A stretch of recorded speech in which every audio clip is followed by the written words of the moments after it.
addiction. Addiction is a big aspect and something that we're all addicts in some way. We're all addicts in one way or the other. Humanity as a whole is addicted to energy.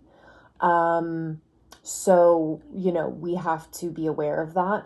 And with Pluto retrograde, right? Pluto's whole archetype, I wanted to sneeze, but I don't think it's going to come out.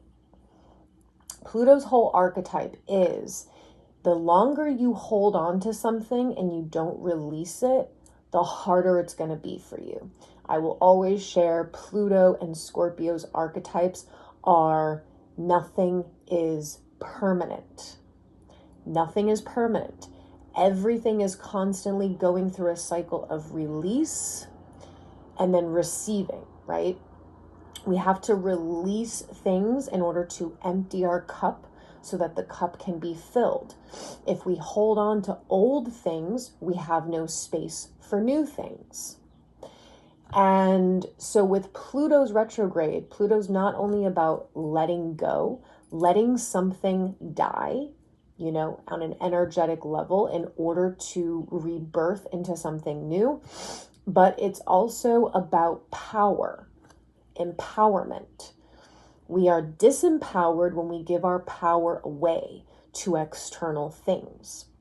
When we rely on external people, places, and things, and we develop a codependency, right? So Pluto's not only about learning how to release and let go, allow things to leave, allow things to die, allow things to leave your life in order to make space for something that's new.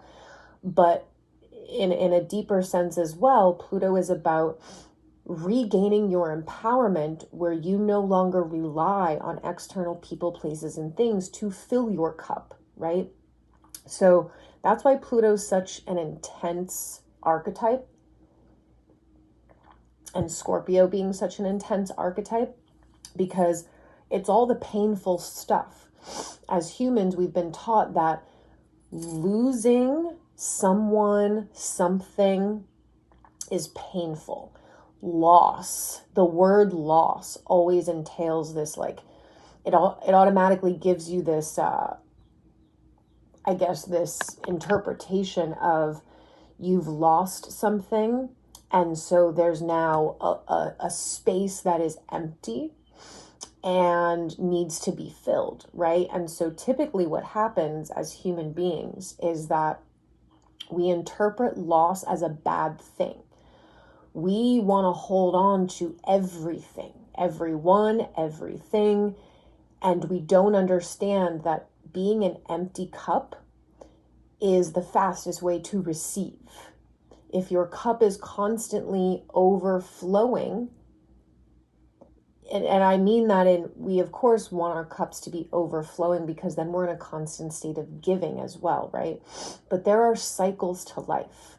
Sometimes the cup is overflowing and we're in this constant cycle of giving and, sharing and expressing and doing.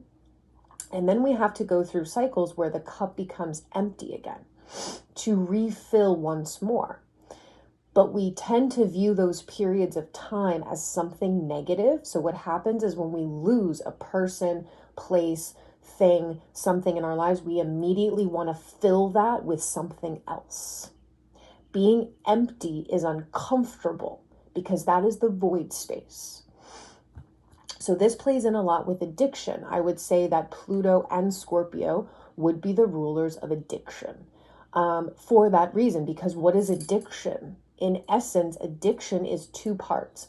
One is the uncomfortability with being empty, and two is a codependency on things outside of yourself to either cope with that uncomfortability or to make you feel like you're full again, right? Like you're artificially filling up your cup.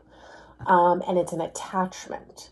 So this is a big theme that is going to be coming up, especially after we had that full moon lunar eclipse, which in our etheric surgery, I talked about, and everyone had some really beautiful experiences with it, was emptying out our emotional body. Because when the emotional body is full, especially of lower emotions, deeply buried stuff, we can't then fill our cup with higher emotions like love and joy and peace and abundance and all of that. So we have to empty out in order to then fill with something higher. Now, addiction plays into this, because when we think about a typical addict, right? And again, addiction is not just being addicted to substances. That is a belief system that humanity has created and labeled addicts as these negative, dysfunctional people who are just addicted to substances. What humanity is missing is that they're all addicts. We're all addicts.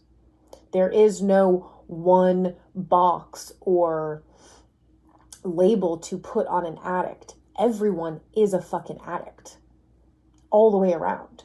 And so first off, it's the uncomfortability with being empty. So we can look at this in many ways. There's so many ways this plays out. We can talk about this physically, right? The uncomfortability of fasting, right? Of going without food. It will immediately trigger your addict. Immediately. Because the addict wants to constantly fill the void.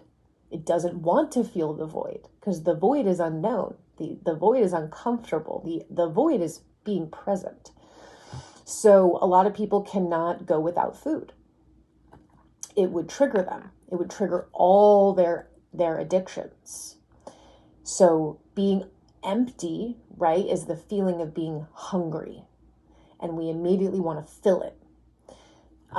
There's